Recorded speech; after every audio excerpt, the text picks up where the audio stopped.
আর মাত্র দুটো স্ল্যাব, এই দুটো স্ল্যাব কমপ্লিট হলে কিন্তু আমাদের এই সাইডে পিলাইয়ের কাজ একেবারে ফিনিশ। কারণ পিলাইয়ের আর কোনো কাজ থাকবে না আমাদের কাছে, শুধু থাকবে ছোটো মোটো রিটার্নিং ওয়ালগুলো, বাদ বাকি কোনো পিলাইয়ের কাজ থাকবে না আমাদের এই মাইমনের সাইডে। এই যে স্ল্যাবটা এখন রড বাঁধা হচ্ছে, এই স্ল্যাবের উপরে আর একটা স্ল্যাব আসবে, যেই স্ল্যাবটা এই স্ল্যাবটার সঙ্গে যুক্ত হবে। এটা আমাদের একটা ক্যাপ স্ল্যাব। এই ক্যাপ স্ল্যাবটা দুপুরের পর থেকে আজ বাঁধা চালু করেছে। বটম এইদিকে ক্লিয়ার হয়ে গেছে, ওই যে বিম বাঁধছে, বিমের ওই সাইডে এখনো বটম চালু করেনি। আর বিমের এই সাইড থেকে এই যে এইগুলো দিয়ে পুরোটাই কিন্তু বটম বাঁধা, সব কিছুই ওকে। এই বটমের উপরে টপ আসবে, এই ক্যাপেও টপ বসবে। তো টপ বসার আগেই ওইদিকে কিছু বটম বাকি আছে, সেগুলো কিন্তু বেঁধে নিচ্ছে আমার পাশে রডের ভাইগুলো। এইদিকে বিম বাঁধার শেষের দিকেই প্রায়, আর কিছুক্ষণ কয়েকটা রিং বাঁধলে এদিকে বিম বাঁধা ক্লিয়ার হয়ে যাবে।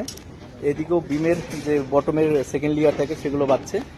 আর এই বিম বাঁধার পরে কিন্তু এই দিকের বটম চালু হবে।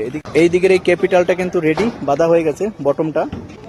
দুটো ক্যাপের মাঝে, মানে ওই ক্যাপ আর এই ক্যাপের মাঝ বটমের যে রডগুলো থাকবে সেগুলোর জন্য কিন্তু ফোরম্যান দেখিয়ে দিচ্ছে যে কোন রডের কোন মেজারমেন্টটা আসবে এখানে।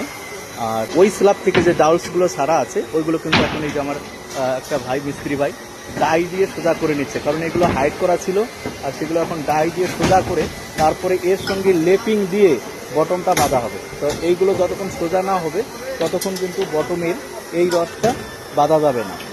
এই স্ল্যাবের বটমের রডগুলো বাঁধা হয়ে গেলে তারপর কিন্তু টপ বাঁধা হবে। টপ বাঁধা হবে আগে ওই যে স্ল্যাবটা তোমাদের দেখিয়েছি, ওই স্ল্যাব আর এই স্ল্যাব একসঙ্গে টপ বাঁধা হবে। মাইমন বিল্ডিং এর কাজ আর প্লাই শাটারিং এর কাজ অনেকটাই ভিন্ন।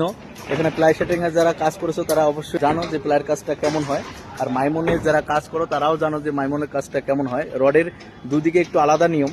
প্লাইয়ের কাজে হচ্ছে রডের বিমটা আগে বাঁধা লাগবে, আর মাইমনের ওয়ালের সঙ্গে সঙ্গে বিম বাঁধা যায়, কিন্তু প্লাইয়ের কাজে যখন তুমি আসবে তখন বিমটা আগে বাঁধা লাগবে সব সময়। এই যে রডগুলো দেখতে পাচ্ছ এইগুলো কিন্তু সব এই স্ল্যাবের বটমের রডগুলো অলরেডি চলে এসেছে। শুধু ওই ডাউলসগুলো ব্যান্ড করা আছে, সেগুলো সোজা করা হয়ে গেলে এই রডগুলো নিয়ে এই পজিশনে যেই জায়গায় মার্কিং করে, যেই জায়গার রড যে জায়গায় বিছানোর পরে তারপরে এখানে বাঁধবে। ওই স্ল্যাব আর এই স্ল্যাব যখন ফুল কমপ্লিট হয়ে যাবে তারপর আমাদের থাকবে কিন্তু একদম ওই কোণার থেকে শুরু করে এই দিকের যে যতটুকু ওপেনিং আছে সেই ওপেনিংটা টোটালটাই আমাদের ক্লোজ হয়ে যাবে। ক্লোজ হয়ে গেলে আমাদের প্লাই শাটারিং কাজ একেবারে ফিনিশ আমাদের এই সাইডে। আর কোন জায়গায় কোন রডটা হবে সেটা কিন্তু আমাদের ফোরম্যান দেখিয়ে দিচ্ছে রডের মিস্ত্রিকে মোবাইলের সাহায্যে। কোন রডটা কোন জায়গায় যাবে, কতটুক মেজারমেন্ট, সেগুলো মেজারমেন্ট করে দেখিয়ে দিচ্ছে যে কোন রডটা কোন ক্যাপিটালে বসবে, কোন জায়গার মেজারমেন্টে কতটুকু